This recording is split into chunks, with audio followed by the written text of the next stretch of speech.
Assalamualaikum warahmatullahi wabarakatuh. Perkenalkan, nama saya Enrique Istianasari dengan NIM 1930811155 dari program studi Administrasi Bisnis Universitas Muhammadiyah Sukabumi. Di sini saya akan merangkum beberapa materi untuk memenuhi tugas akhir semester dari mata kuliah Administrasi Perkantoran. Materi yang saya ambil berjumlah 3 materi, dan materi yang pertama yaitu ada dari ergonomi dan tata ruang.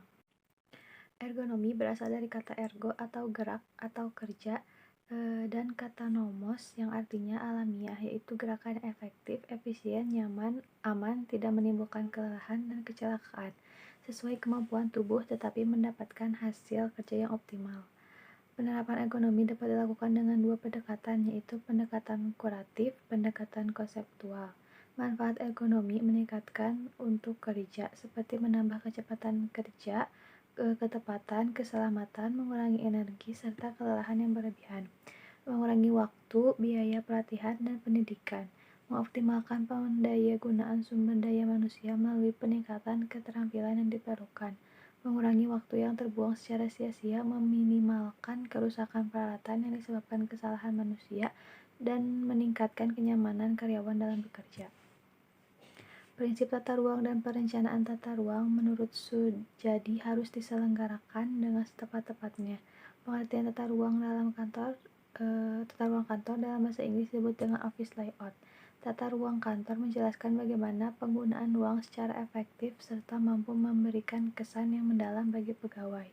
Tata ruang kantor yang ergonomi menurut Wijo Surbroto adalah pengaturan tata letak dan fasilitas kerja untuk mencari gerakan-gerakan kerja yang efisien, seperti halnya dengan pengaturan gerakan yang disesuaikan juga dengan aliran kegiatan dan gerakan yang efisien. Jadi pentingnya ergonomi dan tata ruang dalam administrasi perkantoran itu untuk lebih ke kenyamanan dari pegawainya sendiri gitu. Selanjutnya ada materi tentang sarana, prasarana, dan teknologi. Menurut Kamus Besar Bahasa Indonesia atau KBBI, sarana adalah segala sesuatu yang dapat dipakai sebagai alat dalam mencapai maksud dan tujuan. Adapun prasarana yaitu segala sesuatu yang merupakan penunjang utama terselenggarakannya suatu proses atau usaha pembangunan dan proyek.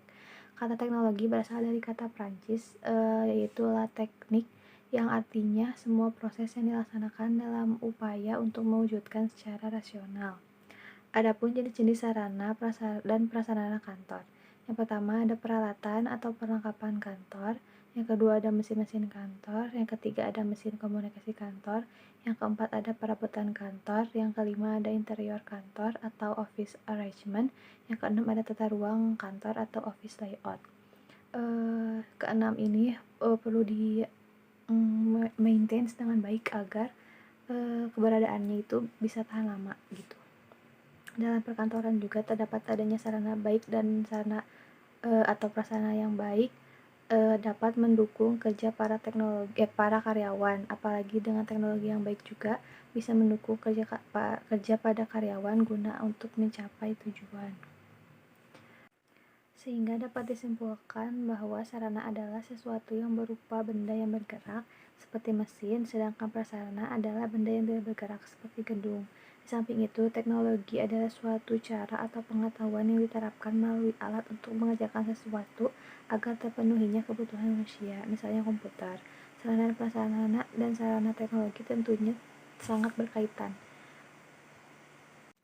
Materi yang terakhir itu ada dari produktivitas kerja, yang merupakan suatu hasil kerja dari seorang karyawan. Hasil kerja karyawan ini merupakan suatu proses bekerja dari seseorang dalam menghasilkan suatu barang atau jasa. Sering terjadi produktivitas kerja karyawan menurut hal ini dikarenakan kemungkinan adanya ketidaknyamanan dalam bekerja, upah yang minim, dan juga ketidakpuasan dalam bekerja. Penurunan produktivitas kerja masih sering terjadi di beberapa perkantoran.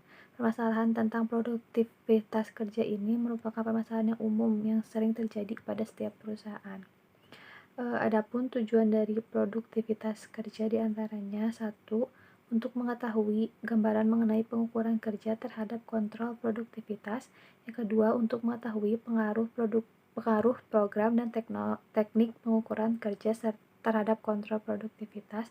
Yang ketiga, untuk mengetahui gambaran mengenai standarisasi kerja dan untuk mengetahui pengaruh teknik peningkatan kerja terhadap kontrol produktivitas. Dalam kontrol produktivitas terdapat bagian di dalamnya, yaitu pengukuran kerja. Tujuannya adalah untuk mengefisiensikan waktu dalam melakukan pekerjaan di perusahaan. Dalam pengukuran kerja terdapat beberapa teknik yang dapat digunakan untuk mengembangkan standar kerja yang akan mempengaruhi kualitas dari suatu perusahaan tersebut. Maka dari itu, pentingnya pengukuran kerja guna untuk keberlangsungan perusahaan itu sendiri. Mungkin cukup sekian pembahasan dari saya. Mohon maaf jika ada kekurangan atau kesalahan kata.